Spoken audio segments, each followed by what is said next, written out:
Welcome to the Monty Collier Report. Today we'll be examining the Roman Catholic and Arminian doctrines of common grace, and we're going to prove that they are not biblical.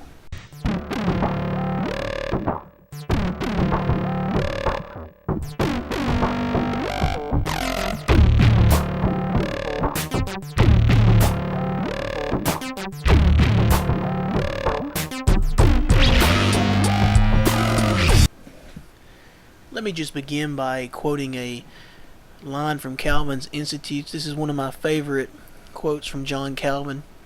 In Book 1 of the Institutes, Section 2, Calvin says, "Accordingly, in every age, he who is most forward in extolling the excellence of human nature is received with the loudest applause." And this is true. It's very true today. If you want to be received and welcomed by the wicked world around you, then all you need to do is teach how wonderful and how good people are, and they'll love you for it. The contrary is also true. If you want to be hated by the world, if you want to be disliked by those around you, then all you need to do is teach original sin and total depravity, and you're going to make a lot of people mad. And the bottom line is because most people are not justified. They're not believers. And so when you come to them teaching the doctrines of Calvinism, you're going to receive not applause, but you're going to receive hatred from the fallen world around you. And today we're just surrounded by an absolute plethora of institutions all claiming to be Christian, which do not believe the doctrines of original sin or total depravity, or do not teach the doctrines of original sin and total depravity. They may call themselves churches, but if these essential doctrines of Christianity are not taught, then they are anything but churches. They're just simply synagogues of Satan. Now, these so-called churches all have their reasons why they don't believe or teach the doctrines of original sin and total depravity. One of the more common reasons is that you just simply cannot grow a mega church or make a mega amount of money in the ministry if you're teaching that men are born sinful, inclined to do only evil, and unable to do any good unless the Holy Spirit regenerates the individual and causes them to believe the gospel. You teach these things, you're probably not going to have a lot of people in your church.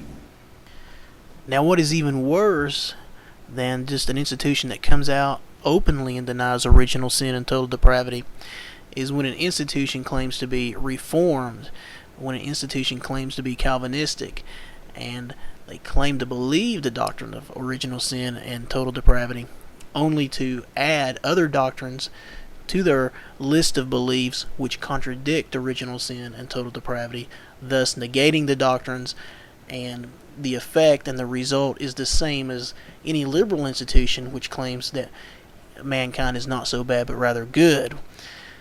We have many of these institutions today claiming to be reformed that do exactly this, and their chief tool, their choice weapon in contradicting original sin and total depravity is the doctrine of common grace.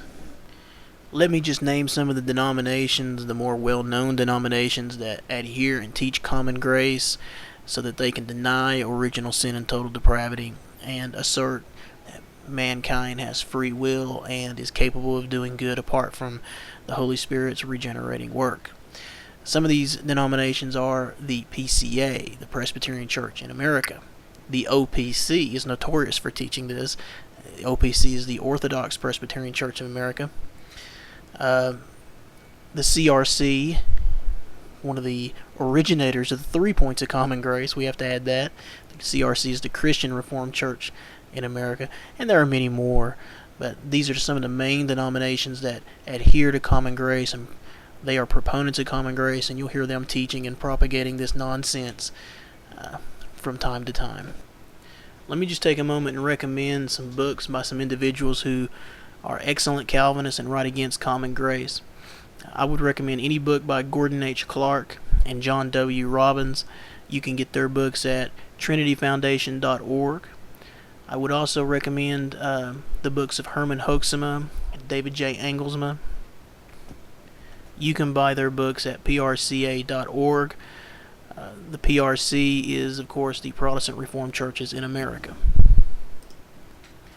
In the next segment, we'll begin by refuting the first point of common grace.